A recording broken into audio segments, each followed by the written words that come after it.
Cost truck driving school ਫਰੈਜ਼ਨੋ ਵਾਲੇ, ਜਿਹੜੇ ਕਿ ਤੁਹਾਨੂੰ ਟਰੱਕ ਦਾ ਲਾਇਸੈਂਸ ਵਧੀਆ ਸਿਖਲਾਈ ਦੇ ਕੇ ਘੱਟ ਸਮੇਂ 'ਚ ਲੈਣ 'ਚ ਸਹਾਇਤਾ ਕਰਦੇ ਨੇ। ਕਾਲ ਅਜੀਤ ਅਟਵਾਲ 559 374 45 41। ਇਹਨਾਂ ਸਾਰਿਆਂ ਦਾ ਬਹੁਤ ਬਹੁਤ ਧੰਨਵਾਦ। ਜੇਕਰ ਤੁਸੀਂ ਜਾਂ ਕੋਈ ਹੋਰ ਕਾਰੋਬਾਰ ਇਸ ਪ੍ਰੋਗਰਾਮ ਨੂੰ ਸਪਾਂਸਰ ਕਰਨਾ ਚਾਹੁੰਦੇ ਹੋ, ਸੰਪਰਕ ਕਰ ਸਕਦੇ ਹੋ ਨੰਬਰ 408 722 7698 ਦੇ ਉੱਤੇ।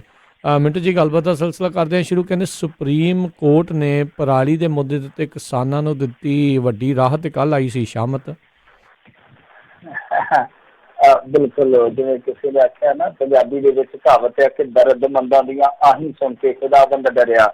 ਸੋ ਉਸ ਤਰ੍ਹਾਂ ਕਈ ਵਾਰ ਆਹੀਂ ਸੁਣ ਕੇ, ਜਿਹਨੂੰ ਆਪਾਂ ਆਹਾਂ ਕਹਿ ਦਿੰਦੇ ਹਾਂ, ਲੋਕ ਕਹਿ ਦਿੰਦੇ ਆ ਕਿ ਹੌਂਕੇ ਭਰਦੇ ਆਹਾਂ ਭਰਦੇ, ਤਾਂ ਉਹ ਜਿਹੜੀਆਂ ਆਹੀਂ ਹੁੰਦੀਆਂ ਨੇ ਕਈ ਵਾਰ ਖੁਦਾਵੰਦ ਨੂੰ ਵੀ ਡਰਾ ਦਿੰਦੀਆਂ ਨੇ।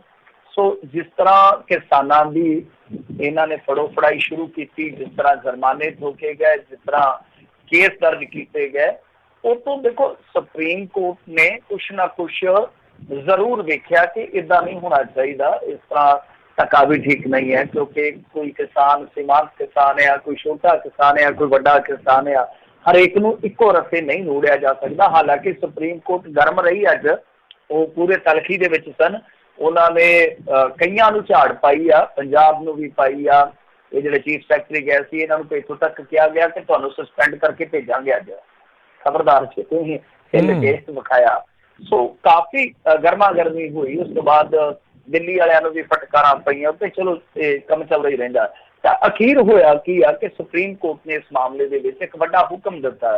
ਹੁਕਮ ਕੀ ਆ ਕਿ 100 ਰੁਪਏ ਪ੍ਰਤੀ ਕੁਆਂਟਲ ਕਿਸਾਨਾਂ ਨੂੰ ਇਮਦਾਦ ਦੇਣ ਦਾ ਐਲਾਨ ਕੀਤਾ ਗਿਆ, ਪਰਾਲੀ ਨਾ ਸਾੜਨ ਦੇ ਬਦਲੇ। ਮਤਲਬ ਕਿ ਇੱਕ ਜਿਹੜੀ ਕਿਸਾਨਾਂ ਦੀ ਬਹੁਤ ਵੱਡੀ ਮੰਗ ਸੀ, ਚਿਰਕੋਨੀ ਮੰਗ ਸੀਗੀ ਕਿ ਭਾਈ ਸਾਨੂੰ ਤੁਸੀਂ ਕੁਛ ਨਾ ਕੁਛ ਇਮਦਾਦ ਦਿਓ, ਕਿਉਂਕਿ ਸਾਡਾ ਖਰਚਾ ਆਉਂਦਾ ਹੈ। ਕਿਉਂਕਿ ਇਹ ਤਾਂ ਆਪਾਂ ਨੂੰ ਵੀ ਪਤਾ ਨਾ, ਹੁਣ ਹੈ ਵੀ ਮਸ਼ੀਨਰੀ ਹਰ ਇੱਕ ਬੰਦਾ ਨਹੀਂ ਖਰੀਦ ਸਕਦਾ। ਛੋਟਾ ਕਿਸਾਨ ਤੇ ਵੱਡਾ ਕਿਸਾਨ, ਇਹਨਾਂ ਦੋਵਾਂ ਦੇ ਵਿੱਚ ਬਹੁਤ ਅੰਤਰ ਆ। ਤਾਂ ਸੁਪਰੀਮ ਕੋਰਟ ਨੇ ਇਸ ਚੀਜ਼ ਦਾ ਹੱਲ ਕੀਤਾ ਵਾ। ਤਾਂ ਉਹਨਾਂ ਨੇ ਆਖਿਆ ਕਿ ਭਾਈ ਇਹਨਾਂ ਨੂੰ 7 ਦਿਨਾਂ ਦੇ ਅੰਦਰ ਅੰਦਰ ਇਮਦਾਦ ਦੇਣ ਦਾ ਪ੍ਰਬੰਧ ਕੀਤਾ ਜਾਵੇ। ਹੋਰ ਵੀ ਕੁਛ ਉਹਨਾਂ ਨੇ ਹੁਕਮ ਦਿੱਤੇ ਆ ਕਿ ਇਹਨਾਂ ਨੂੰ ਜਾਗਰਤ ਕੀਤਾ ਜਾਵੇ, ਇਹਨਾਂ ਨੂੰ ਹੋਰ ਚੀਜ਼ਾਂ ਦਾ ਜਿਵੇਂ ਲਾਭ ਦਿੱਤਾ ਜਾ ਸਕਦਾ ਉਹ ਦੇਣਾ ਚਾਹੀਦਾ। ਇਹਨਾਂ ਦੇ ਵਾਸਤੇ ਜੋ ਵੀ ਹੈਗੇ ਨੇ ਫੰਡ ਉਹ ਜਲਦੀ ਜਾਰੀ ਕੀਤੇ ਜਾਣ। ਇਸ ਤਰ੍ਹਾਂ ਦੀਆਂ ਕਈ ਗੱਲਾਂ ਸੁਪਰੀਮ ਕੋਰਟ ਨੇ ਕਹੀਆਂ, ਪਰ ਮੁੱਖ ਤੌਰ ਤੇ ਇਹੋ ਹੀ ਆ ਕਿ 100 ਰੁਪਏ ਪਰ ਕੁਆਂਟਲ ਦੇ ਹਿਸਾਬ ਦੇ ਨਾਲ ਹੁਣ ਇੱਕ ਸਹਾਇਤਾ ਰਾਸ਼ੀ ਹੈ ਜਿਹੜੀ ਉਹ ਕਿਸਾਨਾਂ ਨੂੰ ਮਿਲ ਜਾਇਆ ਕਰੂਗੀ। ਪਰ ਇਹ ਜ਼ਰੂਰ ਨੋਟ ਕੀਤਾ ਜਾਵੇ ਕਿ ਇਹ ਜਿਹੜੀ ਇਮਦਾਦੀ ਰਕਮ ਹੈ, ਇਮਦਾਦੀ ਰਾਸ਼ੀ ਹੈ ਜਿਹੜੀ, ਇਹ ਸਿਰਫ ਗੈਰ ਬਾਸਮਤੀ ਤੇ ਮਿਲੂਗੀ। ਜਿਹੜਾ ਬਾਸਮਤੀ ਚੌਲ ਆ ਉਹਦੇ ਤੇ ਇਹ ਚੀਜ਼ ਲਾਗੂ ਨਹੀਂ ਹੋਏਗੀ, ਬਾਸਮਤੀ ਤੇ। ਸੋ ਇਹ ਜਿਹੜਾ ਝੋਨਾ ਹੁੰਦਾ, ਆਮ ਜਿਹਨੂੰ ਆਪਾਂ ਝੋਨਾ ਕਹਿ ਦਿੰਦੇ, ਜੀਰੀ ਕਹਿ ਦਿੰਦੇ ਆ, ਉਹਦੇ ਤੇ ਲਾਗੂ ਹੋਊਗਾ। ਹੁਣ ਇਹ ਨਹੀਂ ਪਤਾ ਲੱਗਦਾ ਕਿ ਝੋਨਾ ਜਿਹੜਾ ਨਿਕਲਦਾ ਉਹਦੇ ਝਾੜ ਦੇ ਮੁਤਾਬਕ ਕੁਆਂਟਲ ਦੇ ਹਿਸਾਬ ਨਾਲ, ਜਾਂ ਜੋ ਉਹਦੀ ਪਰਾਲੀ ਨਿਕਲਦੀ ਹੈ। ਤਾਂ ਮੇਰੇ ਖਿਆਲ ਦੇ ਨਾਲ ਕਿੱਲੇ ਨੂੰ ਇਕਾਈ ਮੰਨਿਆ ਜਾਊਗਾ, ਇੱਕ ਕਿੱਲੇ ਨੂੰ ਪਰ ਕਿੱਲਾ ਜਿਹੜੀ ਆ ਇਕਾਈ ਹੋਊਗੀ। ਉਹਦੇ ਵਿੱਚ ਜਿਹੜੀ ਐਵਰੇਜ ਪਰਾਲੀ ਨਿਕਲਦੀ ਆ, ਤਾਂ ਮੇਰੇ ਖਿਆਲ ਦੇ ਨਾਲ ਉਹੀ ਔਸਤ ਬਣੂਗੀ, ਤਾਂ ਉਹਦੇ ਹਿਸਾਬ ਦੇ ਨਾਲ ਪੈਸਾ ਦਿੱਤਾ ਜਾਊਗਾ। ਪਰ ਇਹ ਵੀ ਇੱਕ ਵੱਡਾ ਸਵਾਲ ਆ, ਜਿੱਦਾਂ ਪੰਜਾਬ ਸਰਕਾਰ ਹੈ, ਪੰਜਾਬ ਸਰਕਾਰ ਤੇ ਆਪ ਇਹਨੂੰ ਤੇ ਜਿਵੇਂ ਉਹ ਗਾਣਾ ਆਇਆ ਸੀ ਨੰਗ ਪਾਉਣੇ ਦਾ ਹੋ ਗਿਆ ਬੁਖਾਰ ਜੱਟੀ, ਇਸ ਤਰ੍ਹਾਂ ਦੇ ਇੱਕ ਗਾਣਾ ਆਇਆ ਸੀਗਾ, ਇਹਨਾਂ ਉੱਤੇ ਅੱਗੇ ਨੰਗ ਪਾਉਣੇ ਦਾ ਬੁਖਾਰ ਚੜਿਆ। ਪਰ ਜੋ ਆਪਾਂ ਵੇਖੀਏ ਪੰਜਾਬ ਤੇ ਹਰਿਆਣੇ ਦੀ ਪਰਾਲੀ ਦਾ ਖਰਚਾ ਜਿਹੜਾ ਉਹ 2 ਤੋਂ 3,000 ਕਰੋੜ ਤੱਕ ਆਉਣਾ ਹੈ, 2 ਤੋਂ 3,000 ਕਰੋੜ। ਤਾਂ ਇਸ ਸਾਂਭ ਸੰਭਾਲ ਵਾਸਤੇ ਕੀ ਪੰਜਾਬ ਸਰਕਾਰ ਇਹ ਬੋਝ ਚੱਕੂਗੀ ਜਾਂ ਕੇਂਦਰ ਚੱਕੂਗਾ? ਇਹ ਕੁਝ ਸਵਾਲ ਨੇ ਜਿਹੜੇ ਕਿ ਜਲਦੀ ਆਪਾਂ ਨੂੰ ਹੱਲ ਹੁੰਦੇ ਦਿਖਾਈ ਦੇਣਗੇ। ਜੀ ਜੀ, ਅਗਲੀ ਜਿਹੜੀ ਮਿੰਟੂ ਜੀ ਗੱਲ ਕਰਦੇ ਆ, ਕਹਿੰਦੇ ਪਾਪਾ ਦੀ ਪਰੀ ਹਨੀਪ੍ਰੀਤ ਤੋਂ ਹੋਈ ਹੁਣ ਜੇਲ੍ਹ ਤੋਂ ਰਿਹਾ। ਹੋ ਹੀ ਜਾਣਾ ਸੀਗਾ, ਕਿਉਂਕਿ 2 ਸਾਲ ਮੇਰੇ ਖਿਆਲ ਦੇ ਨਾਲ 3 ਮਹੀਨੇ ਹੋ ਗਏ, ਕਾਫੀ ਲੰਮਾ ਸਮਾਂ ਹੁੰਦਾ। ਚਲੋ ਜਿਤਨੀ ਨਾਤੀ ਉਤਨਾ ਪੁੰਨ, ਕਿ ਜਿੰਨਾ ਕੁ ਕੀਤਾ ਸੀਗਾ, ਜਿੰਨਾ ਕੁ ਫਿਲਮਾਂ ਦੇ ਨਾਲ ਆਪਣਾ ਇਹਨਾਂ ਨੇ ਕੈਰੀਅਰ ਸ਼ੁਰੂ ਕੀਤਾ ਸੀਗਾ, ਜੋ ਲਿਆ ਇਹਨਾਂ ਨੇ ਆਪਣੀ ਜ਼ਿੰਦਗੀ ਦਾ ਲੁਤਫ ਲਿਆ, ਉਹਨਾਂ ਕੋਲ ਕਸ਼ਟ ਵੀ ਭੋਗਣਾ ਪੈ ਗਿਆ। ਖੈਰ ਹਨੀਪ੍ਰੀਤ ਨੂੰ ਅੱਜ ਜੇਲ੍ਹ ਤੋਂ ਰਿਹਾ ਕਰ ਦਿੱਤਾ ਗਿਆ ਕਿਉਂਕਿ ਇਹਦੀ ਜ਼ਮਾਨਤ ਹੋ ਗਈ। ਤੁਹਾਨੂੰ ਪਤਾ ਹੀ ਆ ਕਿ ਪਿਛਲੇ ਦਿਨ ਹੀ ਇਹਦੇ ਉੱਤੋਂ ਦੇਸ਼ ਧਰੋਹ ਦੀਆਂ ਧਾਰਾਵਾਂ ਜਿਹੜੀਆਂ ਸੀਗੀਆਂ 121 ਤੇ 121 ਇਹ ਹਟਾ ਲਈਆਂ ਗਈਆਂ ਸੀਗੀਆਂ। ਤਾਂ ਇਹ ਦੋਵੇਂ ਧਾਰਾਵਾਂ ਹਟਾਉਣ ਤੋਂ ਬਾਅਦ ਫਿਰ ਜ਼ਮਾਨਤ ਜਿਹੜੀ ਆ ਉਹ ਲਾਈ ਗਈ ਇਹਨਾਂ ਵੱਲੋਂ, ਤੇ ਜਿਹੜੀ ਜ਼ਮਾਨਤ ਸੀਗੀ ਉਹ ਪ੍ਰਵਾਨ ਕਰ ਦਿੱਤੀ ਗਈ, ਕਿਉਂਕਿ ਇਹ ਜ਼ਮਾਨਤ ਹੋ ਜਾਣੀ ਸੀ। ਕਿਉਂਕਿ ਸਧਾਰਨ ਮੇਰੇ ਖਿਆਲ ਦੇ ਨਾਲ ਹਿੰਸਾ ਵਾਲੀਆਂ ਚੀਜ਼ਾਂ ਰਹਿ ਜਾਂਦੀਆਂ ਨੇ, ਉਹਦੇ ਵਿੱਚ ਵੀ ਇਹਨੇ ਬਹੁਤ ਇੱਕ ਤਰ੍ਹਾਂ ਨਾਲ ਕਹਿ ਲਈਏ ਕਿ ਲੰਮੀ ਚੌੜੀ ਕੈਦ ਕੱਟ ਲਈ ਆ। ਕੈਦ ਤੋਂ ਭਾਵੇਂ ਹੁੰਦਾ ਕਿ ਜੋ ਇਹਦੀ ਇਸ ਵੇਲੇ ਦੀ ਹਿਰਾਸਤ ਆ ਉਹ ਕਾਫੀ ਆ। ਤਾਂ ਇਹ ਜਿਹੜੀ ਕਸਟਡੀ ਆ ਉਹ ਮੇਰੇ ਖਿਆਲ ਦੇ ਨਾਲ ਬਣ ਗਈ 26-27 ਮਹੀਨੇ। ਇਹ ਕਿਸੇ ਵੀ ਕੇਸ ਦੇ ਵਿੱਚ ਬਹੁਤ ਵੱਡੀ ਕਸਟਡੀ ਆ। ਜ਼ਮਾਨਤ ਦਾ ਗਰਾਊਂਡ ਜਿਹੜਾ ਹੁੰਦਾ, ਹਾਂ ਦੇਸ਼ ਧਰੋਹ ਵਰਗੀ ਧਾਰਾ ਹੋਵੇ ਫਿਰ ਕੰਮ ਥੋੜਾ ਜਿਹਾ ਮੁਸ਼ਕਲ ਹੋ ਜਾਂਦਾ। ਤਾਂ ਉਹ ਹਟ ਗਈ ਤਾਂ ਨਾਲ ਦੀ ਨਾਲ ਇਹਦੀ ਜ਼ਮਾਨਤ ਜਿਹੜੀ ਆ ਉਹ ਹੋ ਗਈ ਆ। ਜਦੋਂ ਉਹਨੂੰ ਮੀਡੀਆ ਨੂੰ ਪਤਾ ਲੱਗਾ, ਵੈਸੇ ਦਿਲਚਸਪ ਗੱਲ ਹੈ ਜਿਹੜੀ ਮੈਂ ਤੁਹਾਨੂੰ ਸੁਣਾਉਣ ਜਾ ਰਿਹਾ, ਤੇ ਸੋਰਸਸ ਦੱਸਦੇ ਆ, ਕਹਿੰਦੇ ਕਿ ਜਦੋਂ ਨੂੰ ਮੀਡੀਆ ਨੂੰ ਪਤਾ ਲੱਗਿਆ ਇਹ ਅੰਬਾਲਾ ਜੇਲ੍ਹ ਵੱਲ ਦੌੜੇ ਆ ਕਿ ਚਲੋ ਪਾਪਾ ਦੀ ਪਰੀ ਹੈ ਜਿਹੜੀ ਉਹ ਵੇਖੀਏ ਜੇਲ੍ਹ ਤੋਂ ਨਿਕਲਦੀ ਕਿਸ ਤਰ੍ਹਾਂ ਦੀ ਲੱਗਦੀ ਆ। ਤਾਂ ਉੱਥੇ ਵੈਸੇ ਵੀ ਕਮਾਲ ਦੀ ਗੱਲ ਹੋਈ ਹੈ ਕਿ ਪਹਿਲਾਂ ਨਾਨਕ ਆਇਆ ਕਰੀ ਜਾਂਦੇ ਸੀਗੇ ਸਾਰੇ ਮੀਡੀਆ ਅਦਾਰੇ, ਤੇ ਜਿਵੇਂ ਹੀ ਪਤਾ ਲੱਗਿਆ ਫਿਰ ਕੈਮਰੇ ਲੈ ਕੇ ਉਧਰ ਨੂੰ ਭੱਜ ਤੁਰੇ ਕਿ ਹਨੀਪ੍ਰੀਤ ਆ ਰਹੀ ਹੈ ਜੇਲ੍ਹ ਦੇ ਵਿੱਚੋਂ। ਤਾਂ ਜਦੋਂ ਇਹ ਸਾਰੇ ਮੀਡੀਆ ਦੇ ਕੈਮਰੇ ਉਧਰ ਨੂੰ ਘੁੰਮਣੇ ਸ਼ੁਰੂ ਹੋਏ ਤਦ ਤੱਕ ਉਹ ਉੱਥੋਂ ਨਿਕਲ ਕੇ ਜਾ ਚੁੱਕੀ ਸੀਗੀ। ਔਰ ਕਮਾਲ ਦੀ ਗੱਲ ਆ ਕਿ ਐਸਕੌਰਟ ਕੀਤਾ ਗਿਆ ਉਹਨੂੰ ਪੁਲਿਸ ਦੀਆਂ ਗੱਡੀਆਂ ਵੱਲੋਂ। ਇਹ ਬੜੀ ਦਿਲਚਸਪ ਗੱਲ ਆ। ਔਰ ਜਿਹੜੀ ਉਹਦੀ ਰਿਲੀਜ਼ਿੰਗ ਹੋਈ ਆ, ਰਿਹਾਈ ਹੋਈ ਆ, ਉਹ ਵੀ ਤੱਟ ਫੱਟ ਹੋਈ ਆ। ਨਹੀਂ ਤੇ ਦੇਖੋ ਇਹ ਮੈਂ ਵੇਖਿਆ ਵੀ ਆ ਦਸਤੂਰ, ਇਹ ਮੈਂ ਹੰਡਾਇਆ ਵੀ ਆ। ਮੈਨੂੰ ਪਤਾ ਕਿ ਬਹੁਤ ਲੰਮਾ ਸਮਾਂ ਇੰਤਜ਼ਾਰ ਕਰਨਾ ਪੈਂਦਾ ਜਦੋਂ ਤੁਹਾਡੀ ਜ਼ਮਾਨਤ ਹੋ ਜਾਂਦੀ ਹੈ, ਜ਼ਮਾਨਤ ਭਰੀ ਜਾਂਦੀ ਹੈ, ਉਸ ਤੋਂ ਬਾਅਦ ਜ਼ਮਾਨਤ ਜਿਹੜੀ ਆ ਉਹ ਜਾਂ ਡਾਕ ਰਾਹੀਂ ਪੁੱਜਦੀ ਹੈ ਜਾਂ ਹੱਥ ਦਸਤੀ ਪੁੱਜਦੀ ਹੈ, ਤਾਂ ਵੀ ਬਹੁਤ ਲੰਮਾ ਸਮਾਂ ਲੱਗ ਜਾਂਦਾ। ਪਰ ਹੁਣ ਆਨਲਾਈਨ ਜਿਹੜਾ ਸਿਸਟਮ ਇਹਨਾਂ ਨੇ ਕੀਤਾ ਉਹਦੇ ਵਿੱਚ ਆਨਲਾਈਨ ਜ਼ਮਾਨਤ ਇਹਨਾਂ ਨੇ ਭੇਜੀ ਆ ਤੇ ਦੱਸਦੇ ਕਿ 3 ਮਿੰਟਾਂ ਦੇ ਅੰਦਰ ਅੰਦਰ ਰਿਹਾਈ ਹੋ ਗਈ ਆ ਤੇ ਫਿਰ ਪੁਲਿਸ ਦੀ ਛਤਰ ਛਾਇਆ ਹੇਠੋਂ ਨੂੰ ਲਿਜਾਇਆ ਗਿਆ।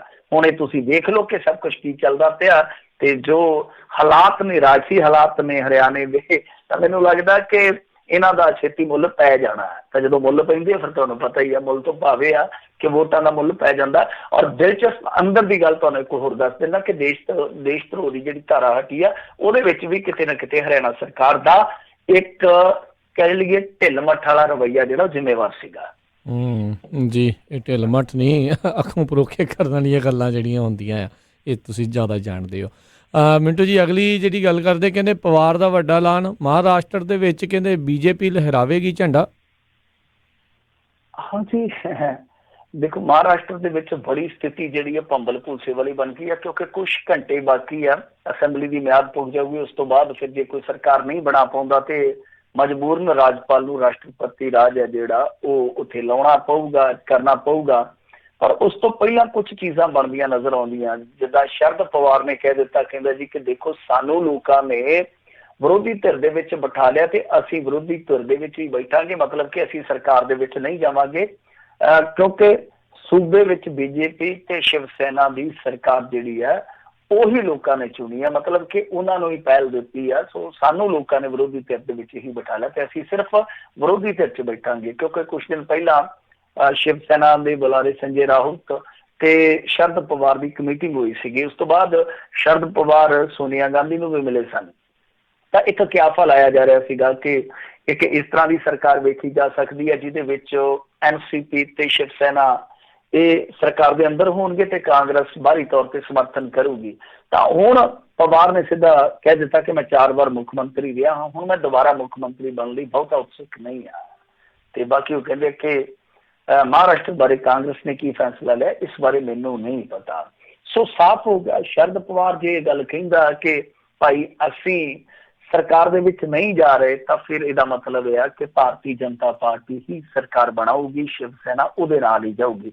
ਤੇ ਵੈਸੇ ਵੀ ਮੈਨੂੰ ਲੱਗਦਾ ਕਿ ਸ਼ਰਦ ਪਵਾਰ ਇਸ ਗੱਲ ਨੂੰ ਜਾਣਦੇ ਆ ਕਿ ਸ਼ਿਵ ਸੈਨਾ ਦੇ ਨਾਲ ਜੇ ਰਲ ਕੇ ਅਸੀਂ ਤੁਰ ਵੀ ਪਏ ਤੇ ਸ਼ਿਵ ਸੈਨਾ ਦਾ ਪਤਾ ਕੋਈ ਨਹੀਂ ਕਦੋਂ ਉਹ ਭਾਰਤੀ ਜਨਤਾ ਪਾਰਟੀ ਦੇ ਨਾਲ ਜਾ ਖੜਨਾ। ਹੁਣ ਇੱਕ ਚਰਚਾ ਇਸ ਤੋਂ ਹੋਰ ਸ਼ੁਰੂ ਹੁੰਦੀ ਆ, ਦੱਸਦੇ ਆ ਕਿ ਨਿਤਨ ਗਡਕਰੀ ਜਿਹੜਾ ਉਹ ਮਹਾਰਾਸ਼ਟਰ ਦੇ ਵਿੱਚ ਭੇਜਿਆ ਜਾ ਸਕਦਾ ਕਿਉਂਕਿ ਦੇਵੇਂਦਰ ਫੜਨਵੀਸ ਜਿਹੜੇ ਨਰਿੰਦਰ ਮੋਦੀ ਦੇ ਬਹੁਤ ਕਰੀਬੀ ਨੇ, ਚਹੇਤੇ ਨੇ, ਉਹਨਾਂ ਨੇ ਨਾਅਰਾ ਵੀ ਦਿੱਤਾ ਸੀਗਾ ਮਹਾਰਾਸ਼ਟਰ 'ਚ ਜਾ ਕੇ ਕਿ ਦੇਵੇਂਦਰ ਨਰਿੰਦਰ। ਤਾਂ ਉਹ ਜਿਹੜੇ ਦੇਵੇਂਦਰ ਫੜਨਵੀਸ ਆ ਉਹ ਅਸਫਲ ਰਹੇ ਆ, ਨਾ ਤੇ ਉਹ ਸਪਸ਼ਟ ਬਹੁਮਤ ਹਾਸਲ ਕਰ ਸਕੇ ਤੇ ਨਾ ਹੀ ਜਿਵੇਂ ਉਹਨਾਂ ਦੇ ਅਲਾਇੰਸ ਪਾਰਟਨਰ ਰੁੱਸੇ ਫਿਰਦੇ ਉਹਨਾਂ ਨੂੰ ਮਨਾ ਹੀ ਸਕੇ। ਦੋਵਾਂ ਫਰੰਟਾਂ ਤੇ ਕਿਸੇ ਲੀਡਰ ਦਾ ਫੇਲ ਹੋ ਜਾਣਾ ਬਹੁਤ ਵੱਡਾ ਕਹਿ ਲਈਏ ਕਿ ਸਿਆਪਾ ਖੜਾ ਕਰ ਦਿੰਦਾ ਆਪਣੇ ਆਪ ਲਈ। ਤਾਂ ਹੁਣ ਨਿਤਨ ਗਡਕਰੀ ਦਾ ਨਾਂ ਆ ਜਿਹੜਾ ਉਹ ਇਸ ਕਰਕੇ ਚਰਚਾ ਦਾ ਵਿਸ਼ਾ ਬਣਿਆ ਪਿਆ ਕਿਉਂਕਿ ਦੱਸਦੇ ਆ ਕਿ ਮੋਹਨ ਭਾਗਵਤ ਦੇ ਨਾਲ ਅੱਜ ਇੱਕ ਅਹਿਮ ਮੁਲਾਕਾਤ ਹੋਈ ਹੈ ਦੇਵੇਂਦਰ ਫੜਨਵੀਸ ਦੀ। ਫਿਰ ਉਸ ਤੋਂ ਬਾਅਦ ਸਥਿਤੀਆਂ ਜਿਹੜੀਆਂ ਬਦਲਣੀਆਂ ਸ਼ੁਰੂ ਹੋਈਆਂ, ਸ਼ਰਦ ਪਵਾਰ ਦਾ ਵੀ ਬਿਆਨ ਆ ਗਿਆ। ਸ਼ਰਦ ਪਵਾਰ ਤੋਂ ਇਲਾਵਾ ਦੱਸਦੇ ਆ ਕਿ ਪਟੇਲ ਹੈ ਜਿਹੜਾ ਅਹਿਮਦ ਪਟੇਲ, ਜਿਹੜਾ ਸੋਨੀਆ ਗਾਂਧੀ ਦਾ ਬਹੁਤ ਨਜ਼ਦੀਕੀ ਆ, ਉਹ ਵੀ ਜਾ ਕੇ ਮਿਲਿਆ ਵਾ ਇਹ ਭਾਰਤੀ ਜਨਤਾ ਪਾਰਟੀ ਦੇ ਲੀਡਰਾਂ ਨੂੰ। ਤਾਂ ਇਹ ਕਹਿਣ ਦਾ ਮਤਲਬ ਹੈ ਕਿ ਜੋ ਬਣਦਾ ਪਿਆ ਉੱਥੋਂ ਲੱਗਦਾ ਕਿ ਨਿਤਨ ਗਡਕਰੀ ਦਾ ਚਾਂਸ ਹੈ। ਨਿਤਨ ਗਡਕਰੀ ਦਾ ਚਾਂਸ ਇਉਂ ਆ ਕਿਉਂਕਿ ਬਾਲਾ ਸਾਹਿਬ ਠਾਕਰੇ ਤੋਂ ਲੈ ਕੇ ਇਹਨਾਂ ਦੇ ਹੁਣ ਤੱਕ ਦੇ ਜਿਹੜੇ ਹੈਗੇ ਆ ਪੀੜ੍ਹੀ ਵਾਲੇ, ਤਾਂ ਉਹਨਾਂ ਨਾਲ ਸਾਰਿਆਂ ਨਾਲ ਇਹਦੀ ਨਿਤਨ ਗਡਕਰੀ ਦੀ ਗੁੱਡਵਿਲ ਆ। ਦੇਵੇਂਦਰ ਫੜਨਵੀਸ ਦੇ ਨਾਲ ਉਹਨਾਂ ਦਾ ਸੀੜੀ ਸਿਆਪਾ ਲੰਮੇ ਸਮੇਂ ਤੋਂ ਚੱਲਦਾ, ਤਾਂ ਉਹ ਵੀ ਕਹਿਣ ਜੋਗੇ ਹੋ ਜਾਣਗੇ ਕਿ ਦੇਖੋ ਜੀ ਸ਼ਿਵ ਸੈਨਾ ਨੇ ਇਹਨਾਂ ਨੂੰ ਦਬਾ ਲਿਆ, ਤਾਂ ਭਾਰਤੀ ਜਨਤਾ ਪਾਰਟੀ ਦੀ ਵੀ ਰਹਿ ਜੂਗੀ, ਉਹਨਾਂ ਦੀ ਵੀ ਰਹਿ ਜੂਗੀ। ਤੇ ਇਹ ਅੱਗੇ ਇੱਕ ਵਾਰੀ ਇਹ ਫਾਰਮੂਲਾ ਕਰ ਚੁੱਕੇ ਆ। ਤੁਹਾਨੂੰ ਯਾਦ ਹੋਣਾ ਗੋਆ ਦੇ ਵਿੱਚ ਇਸ ਤਰ੍ਹਾਂ ਇੱਕ ਸਿਆਪਾ ਪੈ ਗਿਆ ਸੀ ਐਤਕੀ, ਜਦੋਂ ਵਿਧਾਨ ਸਭਾ ਦਾ ਇਲੈਕਸ਼ਨ ਹੋਇਆ, ਭਾਰਤੀ ਜਨਤਾ ਪਾਰਟੀ ਦੂਰ ਰਹਿ ਗਈ। ਤੇ ਜਦੋਂ ਇਹ ਸਾਂਝੀ ਸਰਕਾਰ ਬਣਾਉਣ ਲੱਗੇ ਤੇ ਜਿਹੜੇ ਇਹਨਾਂ ਦੇ ਪਾਰਟਨਰ ਸੀ ਉਹਨਾਂ ਆਖਿਆ ਕਿ ਅਸੀਂ ਮੁੱਖ ਮੰਤਰੀ ਸਿਰਫ ਤੇ ਸਿਰਫ ਮਨੋਹਰ ਪਾਰੀਕਰ ਨੂੰ ਸਵੀਕਾਰ ਕਰਨਾ, ਦੂਜਾ ਬੰਦਾ ਨਹੀਂ ਵੇਖਾਂਗੇ। ਤਾਂ ਫਿਰ ਤੁਹਾਨੂੰ ਚੇਤੇ ਹੋਣਾ ਕਿ ਰੱਖਿਆ ਮੰਤਰੀ ਦੇ ਅਹੁਦੇ ਤੋਂ ਹਟਾ ਕੇ ਮਨੋਹਰ ਪਾਰੀਕਰ ਨੂੰ ਗੋਆ ਭੇਜਿਆ ਗਿਆ ਸੀ। ਉਦੋਂ ਤੱਕ ਮੁੱਖ ਮੰਤਰੀ ਰਹੇ ਜਦੋਂ ਤੱਕ ਉਹ ਚਲਾਣਾ ਨਹੀਂ ਸਨ ਗਏ। ਤਾਂ ਕਹਿਣ ਦਾ ਭਾਵ ਇਹੋ ਬਣਦਾ ਹੁਣ ਤਾਂ ਕਿ ਨਿਤਨ ਗਡਕਰੀ ਦਾ ਚਿਹਰਾ ਅੱਗੇ ਲਾਇਆ ਜਾ ਸਕਦਾ ਤਾਂ ਕਿ ਇਹ ਜਿਹੜਾ ਸੰਕਟ ਹੈ ਮਹਾਰਾਸ਼ਟਰ ਦੇ ਵਿੱਚ ਇਸ ਨੂੰ ਦੂਰ ਕੀਤਾ ਜਾਵੇ। ਬਾਕੀ ਤੁਹਾਨੂੰ ਪਤਾ ਰਾਜਨੀਤੀ ਦੇ ਵਿੱਚ ਜਿਵੇਂ ਕਿਹਾ ਸੀਗਾ ਨਾ ਕਿ ਝੂਠ ਪਕੜਨਾ ਕਿਤਨਾ ਮੁਸ਼ਕਿਲ ਹੋਤਾ, ਸੱਚ ਵੀ ਜਬ ਸਾਜ਼ਿਸ਼ में शामिल होता है। ਤਾਂ ਜਦੋਂ ਝੂਠ ਸੱਚ ਦੀਆਂ ਜਿਹੜੀ ਸੱਚ ਦੇ ਨਾਲ ਸੱਚ ਹੁੰਦੀਆਂ ਜਾਂ ਝੂਠ ਦੇ ਨਾਲ ਸੱਚ ਮਿਲ ਜਾਂਦਾ, ਜਦੋਂ ਉਦੋਂ ਇਹ ਚੀਜ਼ਾਂ ਦਾ ਨਿਸਤਾਰਾ ਕਰਨਾ ਬਹੁਤ ਔਖਾ ਹੋ ਜਾਂਦਾ। ਰਾਜਨੀਤੀ ਦੇ ਵਿੱਚ ਇਹ ਦੋਵੇਂ ਚੀਜ਼ਾਂ ਜਾ ਕੇ ਮਿਲ ਜਾਂਦੀਆਂ, ਸੱਚ ਝੂਠ, ਸੰਭਾਵਨਾਵਾਂ, ਛਲ ਕਪਟ, ਇਹ ਸਭ ਕੁਝ ਚੱਲਦਾ। ਤਾਂ ਹੁਣ ਇਸ ਖੇਡ ਦੇ ਵਿੱਚੋਂ ਅੱਗੋਂ ਕੀ ਸਿੱਟਾ ਨਿਕਲਦਾ ਹੁਣ ਥੋੜੀ ਜਿਹੀ ਦੇਰ ਦੀ ਗੱਲ ਆ, ਪਤਾ ਲੱਗ ਜਾਊਗਾ। ਜੀ ਜੀ ਬਿਲਕੁਲ। ਅਗਲੀ ਮਿੰਟੂ ਜੀ ਆਪਾਂ ਗੱਲ ਕਰਦੇ, ਕਹਿੰਦੇ ਦਿੱਲੀ ਪੁਲਿਸ ਦੇ ਹੱਕ ਦੇ ਵਿੱਚ ਡਟੀ ਆ ਹੁਣ ਪੰਜਾਬ ਪੁਲਿਸ। ਖਾਨਾ ਦੇ ਖਾਨ ਪ੍ਰਾਹੁਣੇ ਕਹਿੰਦੇ ਹੁੰਦੇ ਆ, ਤਾਂ ਇਹ ਪੁਲਿਸ ਵਾਲੇ ਜਿਹੜੇ ਪੁਲਿਸ ਵਾਲਿਆਂ ਦੇ ਨਾਲ ਹੀ ਜਾਊਗੇ। ਤਾਂ ਪੁਲਿਸ ਵਾਲਿਆਂ ਦਾ ਦੇਖੋ ਬੜਾ ਇੱਕ ਤਰ੍ਹਾਂ ਨਾਲ ਕਹੀਏ ਕਿ ਉੱਥੇ ਖੱਖੜ ਖਈਆ ਖਿਲ ਰਿਹਾ, ਕਿਉਂਕਿ ਵਕੀਲ ਤੇ ਪੁਲਿਸ ਵਾਲੇ ਆਮੋ ਸਾਹਮਣੇ ਦਿੱਲੀ ਦੇ ਵਿੱਚ। ਕੱਲ ਇਹਨਾਂ ਨੇ ਧਰਨਾ ਦਿੱਤਾ ਔਰ ਧਰਨਾ ਜਿਹੜਾ ਇਹਨਾਂ ਦਾ ਦੇਰ ਰਾਤ ਤੱਕ ਚੱਲਦਾ ਰਿਹਾ, ਉਦੋਂ ਤੱਕ ਚੱਲਦਾ ਰਿਹਾ ਜਦੋਂ ਇਹਨਾਂ ਨੇ ਮੰਗਾਂ ਆਪਣੀਆਂ ਮਨਵਾ ਨਹੀਂ ਲਈਆਂ। ਮੰਗਾਂ ਵੀ ਕਾਫੀ ਇਹਨਾਂ ਦੀਆਂ ਹੈਲਦੀ ਹੈ, ਤਾਂ ਉਹ ਮੰਗਾਂ ਜਿਹੜੀਆਂ ਸੀਗੀਆਂ ਉਹ ਮੰਨਣ ਤੋਂ ਬਾਅਦ ਹੀ ਪੁਲਿਸ ਵਾਲੇ ਉੱਠੇ ਆ। ਇੱਥੋਂ ਤੱਕ ਇਹਨਾਂ ਦੇ ਵੱਡੇ ਵੱਡੇ ਅਫਸਰ ਹੈ ਜਿਹੜੇ ਉਹ ਵੀ ਨਾਕਾਮ ਰਹੇ ਆ। ਤਾਂ ਹੁਣ ਸਵਾਲ ਉੱਠਦੇ ਆ ਕਿ ਜਿਸ ਤਰ੍ਹਾਂ ਦੀ ਇੱਕ ਅਨੁਸ਼ਾਸਨਬੱਧ ਫੋਰਸ ਗਿਣੀ ਜਾਂਦੀ ਹੈ ਪੁਲਿਸ, ਕੀ ਉਹਨਾਂ ਵਾਸਤੇ ਇੰਨਾ ਲੰਮਾ ਚੌੜਾ ਧਰਨਾ ਔਰ ਆਪਣੇ ਹੀ ਅਫਸਰ ਜਿਹੜੇ ਇਹਨਾਂ ਦੇ ਸਮਝਾਉਣ ਆਏ ਸੀ ਉਹਨਾਂ ਨੂੰ ਇਨਕਾਰ ਕਰਨਾ ਕੀ ਇਹ ਠੀਕ ਹੈ ਜਾਂ ਨਹੀਂ। ਤਾਂ ਦੂਜੇ ਪਾਸੇ ਵਕੀਲ ਜਿਹੜੇ ਆ ਉਹ ਵੀ ਹਟਦੇ ਨਹੀਂ ਪਏ। ਤਾਂ ਲੋਕ ਵੀ ਕਨਫਿਊਜ਼ ਆ ਕਿ ਕੀ ਹੋਊਗਾ, ਪੁਲਿਸ ਵਾਲਿਆਂ ਦਾ ਕੇਸ ਹੁਣ ਕੌਣ ਲੜੇ ਤੇ ਵਕੀਲਾਂ ਦੀ FIR ਕੌਣ ਦਰਜ ਕਰੇ, ਕਿਉਂਕਿ ਦੋਵੇਂ ਧਿਰਾਂ ਮੋ ਸਾਹਮਣੀਆਂ। ਪੁਲਿਸ ਵਾਲੇ ਕਹਿੰਦੇ ਕਿ ਸਾਡੇ ਨਾਲ ਅਨਿਆਂ ਹੁੰਦਿਆ, ਉਹ ਤੇ ਇੱਥੋਂ ਤੱਕ ਹਾਈ ਕੋਰਟ ਤੋਂ ਪੁੱਛਣ ਡਏ ਆ ਕਿ ਹਾਈ ਕੋਰਟ ਜੀ ਸਾਨੂੰ ਇਹ ਦੱਸ ਦਿਓ ਕਿਰਪਾ ਕਰਕੇ ਕਿ ਕਿੰਨਾ ਚਿਰ ਛਿੱਤਰ ਖਾਣ ਤੋਂ ਬਾਅਦ ਅਸੀਂ ਅੱਗਿਓਂ ਹੱਥ ਚੁੱਕ ਸਕਦੇ ਹਾਂ ਜਾਂ ਆਪਣੇ ਆਪ ਨੂੰ ਡਿਫੈਂਡ ਕਰ ਸਕਦੇ ਹਾਂ, ਸਾਡਾ ਸਮਾਂ ਤੈਅ ਕਰ ਦਿਓ। ਤਾਂ ਵਕੀਲ ਕਹਿੰਦੇ ਆ ਕਿ ਅਸਲ ਦੇ ਵਿੱਚ ਇਹ ਧਰਨੇਬਾਜ਼ੀ ਤੇ ਹੁਣ ਤਾਂ ਉਤਰੇ ਪਏ ਆ ਕਿਉਂਕਿ ਇਹਨਾਂ ਨੂੰ ਲੱਗਦਾ ਕਿ ਜੁਡੀਸ਼ੀਅਲ ਇਨਕੁਆਇਰੀ ਦੇ ਵਿੱਚ ਇਹਨਾਂ ਨੇ ਜੋ ਕੀਤਾ ਉਹ ਸਾਰਾ ਕੁਝ ਸਾਹਮਣੇ ਆ ਜਾਣਾ। ਸੋ ਦੋਵੇਂ ਧਿਰਾਂ ਇੱਕ ਦੂਜੇ ਨੂੰ ਦੋਸ਼ੀ ਬਣਾ ਰਹੀਆਂ ਤੇ ਖੁਦ ਨੂੰ ਦੋਸ਼ ਮੁਕਤ ਕਰਾ ਰਹੀਆਂ, ਪਰ ਮੈਨੂੰ ਲੱਗਦਾ ਕਿ ਕਿਤੇ ਨਾ ਕਿਤੇ ਦੋਵਾਂ ਧਿਰਾਂ ਦੇ ਵਿੱਚ ਵੱਲਫੇਰ ਜ਼ਰੂਰ ਆ। ਇਹ ਜਿਹੜੀ ਗੱਲ ਇੱਥੋਂ ਤੱਕ ਆਈ, ਇਸ ਗੱਲ ਨੂੰ ਰੋਕਿਆ ਜਾ ਸਕਦਾ ਸੀ, ਇਸ ਗੱਲ ਨੂੰ ਟਾਲਿਆ ਜਾ ਸਕਦਾ ਸੀਗਾ। ਔਰ ਕੇਂਦਰ ਸਰਕਾਰ ਵੀ ਮੇਰੇ ਖਿਆਲ ਦੇ ਨਾਲ ਇਸ ਮਾਮਲੇ 'ਚ ਕਿਤੇ ਨਾ ਕਿਤੇ ਸਵਾਲੀਆ ਦਾਇਰੇ 'ਚ ਹੈ, ਕਿਉਂਕਿ ਪੁਲਿਸ ਦਾ ਪ੍ਰਬੰਧ ਉਹਨਾਂ ਦੇ ਕੋਲ ਆ। ਔਰ ਲੋਕ ਪੁੱਛਣ ਡਏ ਆ ਕਿ ਕੀ ਤੁਸੀਂ ਸਿਰਫ MLA ਖਰੀਦਣਾ ਹੀ ਜਾਣਦੇ, ਤੁਹਾਡੀ ਕੋਈ ਹੋਰ ਜ਼ਿੰਮੇਵਾਰੀ ਨਹੀਂ ਹੈਗੀ? ਕਿ ਜਦੋਂ ਇਹ ਰੌਲਾ ਸ਼ੁਰੂ ਹੋਇਆ ਸੀਗਾ ਤੁਸੀਂ ਘੱਟੋ ਘੱਟ ਉਦੋਂ ਹੀ ਇਨਵੋਲਵ ਹੁੰਦੇ ਇਹਦੇ ਵਿੱਚ, ਤੇ ਅੱਜ ਇੱਥੋਂ ਤੱਕ ਸੰਕਟ ਨਾ ਆਉਂਦਾ ਕਿ ਪੁਲਿਸ ਬਾਗੀ ਹੋਈ ਪਈ ਆ। ਹੁਣ ਕਈ ਪ੍ਰਦੇਸ਼ਾਂ ਦੀ ਪੁਲਿਸ ਲਾ ਲਓ, ਬਿਹਾਰ ਦੀ ਪੁਲਿਸ, ਫਿਰ ਸ਼ਾਇਦ UP ਦੀ ਪੁਲਿਸ ਆ, ਉਸ ਤੋਂ ਬਾਅਦ ਪੰਜਾਬ ਦੀ ਪੁਲਿਸ ਆ, ਉਹ ਪੁਲਿਸ ਦੀ ਪਿੱਠ ਤੇ ਖੜੀ ਆ। ਤੇ ਇੱਧਰ ਵਕੀਲ ਆ ਜਿਹੜੇ ਉਹ ਕਿਤੇ ਝੱਗੇ ਲਾ ਕੇ ਪ੍ਰਦਰਸ਼ਨ ਕਰਨ ਡਏ ਵਕੀਲਾਂ ਦੇ ਹੱਕ ਦੇ ਵਿੱਚ, ਕਿਤੇ ਉਹ ਕੰਮ ਬੰਦ ਕਰਕੇ। ਮਤਲਬ ਕਿ ਸਾਰਾ ਜਿਹੜਾ ਰੌਲਾ ਇਹਨਾਂ ਦਾ ਜਾ ਕੇ ਸਿਰ ਪੈਣਾ ਉਹ ਲੋਕਾਂ ਦਾ ਹੀ ਪੈਣਾ।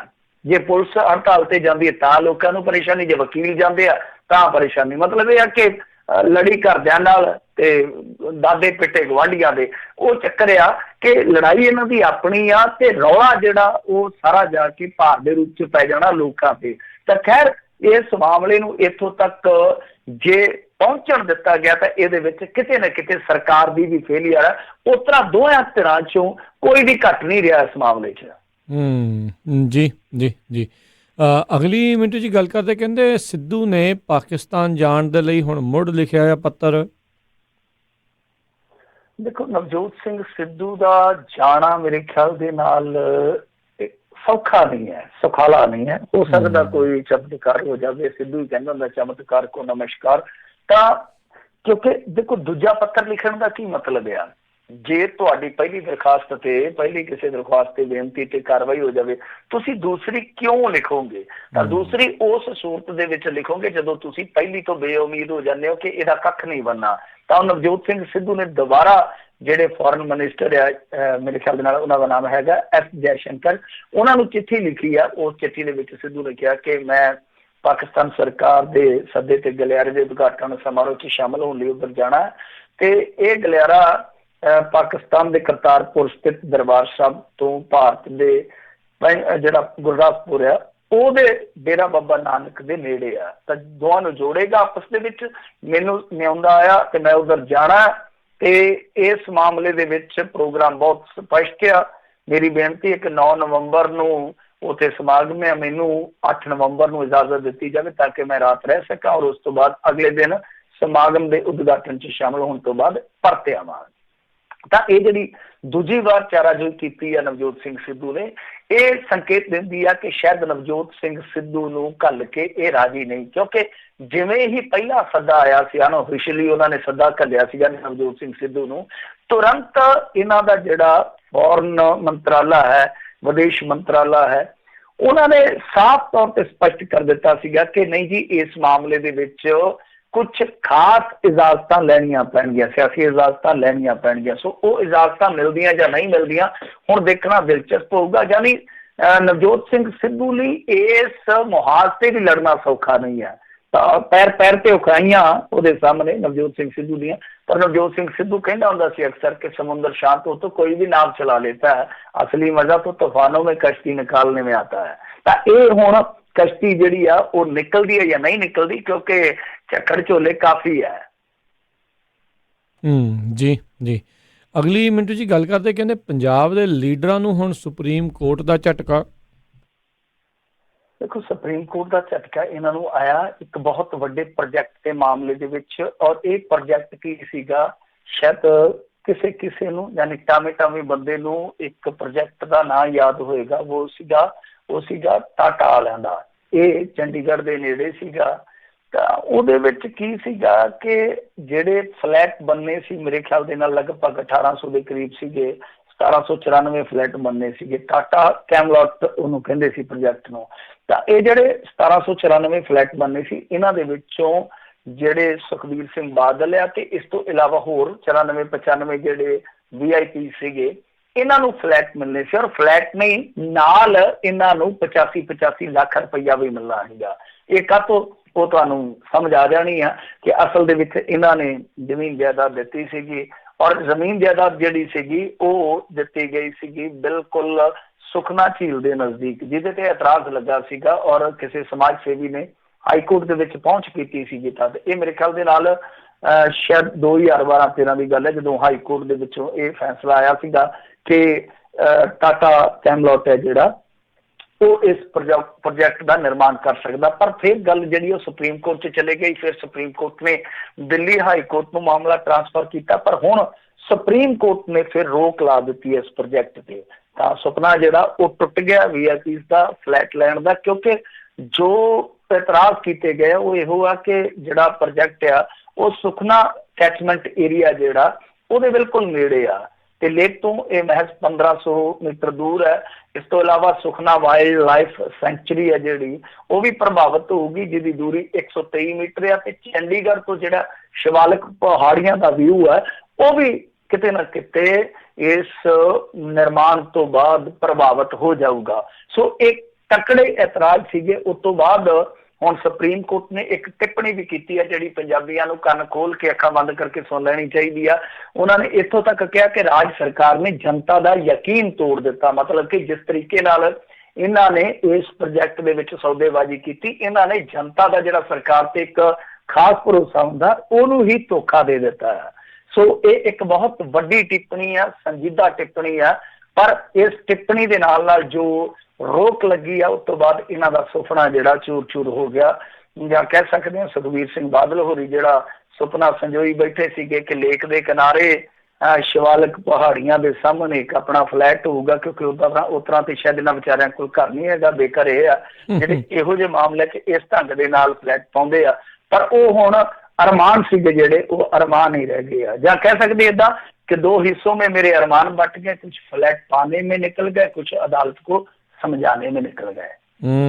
जी जी मिंटू जी, अगे तुसीं गल कर रहे सी भी सरकार नूं नंग पुणे दा बुखार आ। अगली खबर भी इदां ही है, कहंदे कैप्टन सरकार दे खजाने खाली, तनखाहां देणियां भी औखियां।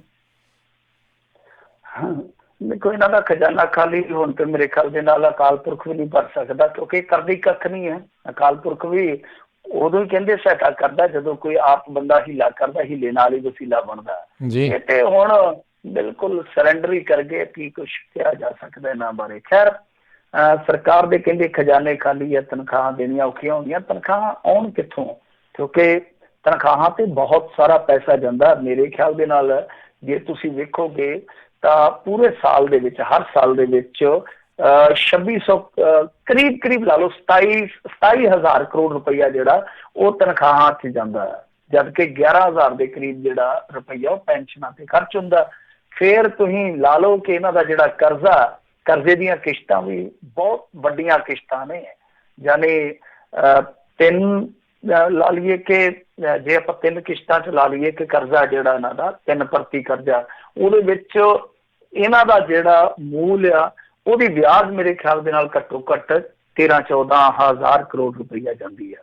ਤਾਂ ਇਹੋ ਜਿਹਾ ਸਟੇਟ ਜਿਹਦੇ ਤੇ 3 ਲੱਖ ਕਰੋੜ ਰੁਪਈਆ ਕਰਜ਼ਾ, ਜਿਹਦੇ ਅਸਾਸੇ ਜਿਹੜੇ ਆ ਉਹ ਲੁੱਟੇ ਪੁੱਟੇ ਜਾ ਚੁੱਕੇ ਆ, ਜਿੱਥੋਂ ਆਉਣਾ ਸੀਗਾ ਸਬਾਬ ਮਾਲ ਆਉਣਾ ਸੀਗਾ ਉਹ ਸਾਰਾ ਕੁਛ ਇਹਨਾਂ ਨੇ ਫਨਾਹ ਕਰ ਦਿੱਤਾ। ਨਵੀਂ ਕੋਈ ਵਿਉਂਤਬੰਦੀ ਨਹੀਂ, ਨਵੀਂ ਕੋਈ ਉਦਯੋਗਿਕ ਕ੍ਰਾਂਤੀ ਨਹੀਂ ਹੈ, ਖੇਤੀ ਤੇ ਨਿਰਭਰ ਸੂਬਾ ਰਹਿ ਗਿਆ। यानी जो किया ही कख नहीं, करना ही कख नहीं, तो फिर नंग पुणे का बुखार तो इन्होंने चढ़ना सीगा। कोई गोली इस बुखार का इलाज नहीं जे कर सकती, क्योंकि ये आप नकारा बन चुके हैं।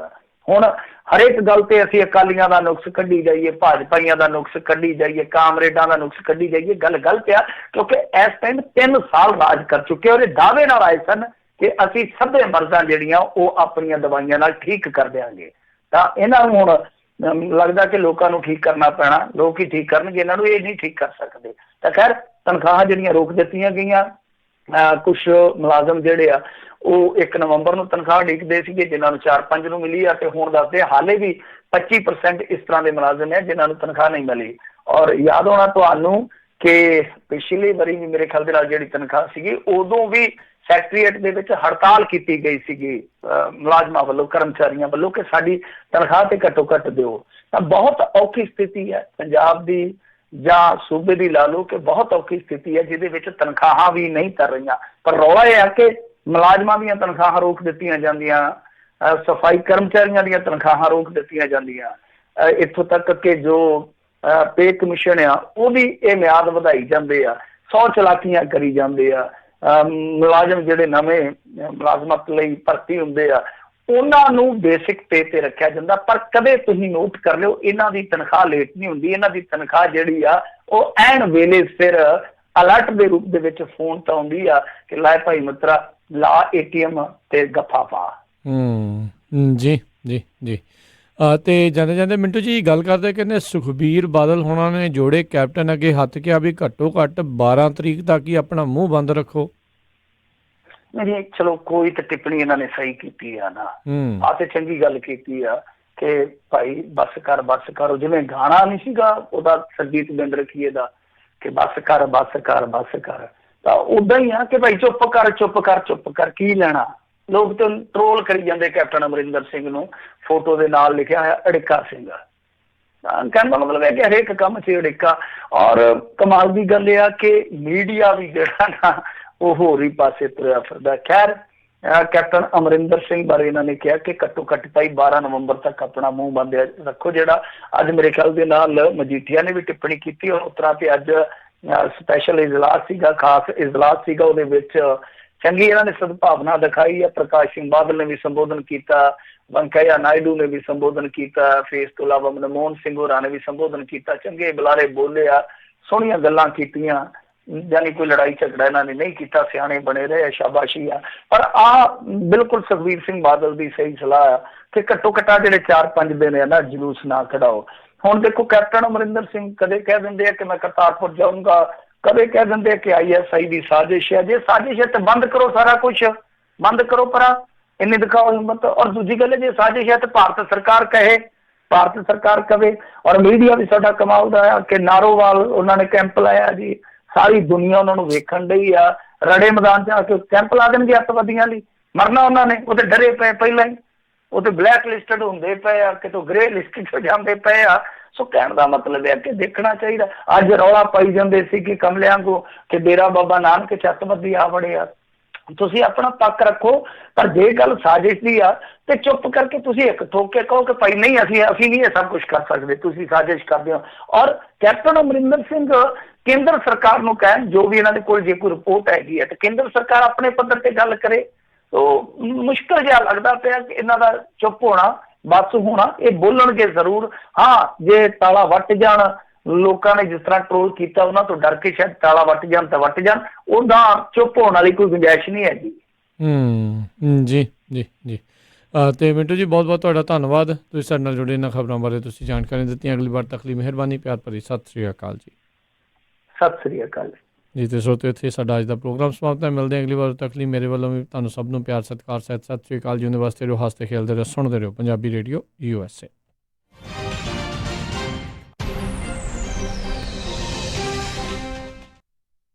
ਤੁਸੀਂ ਸੁਣ ਰਹੇ ਹੋ ਪੰਜਾਬੀ ਰੇਡੀਓ USA KO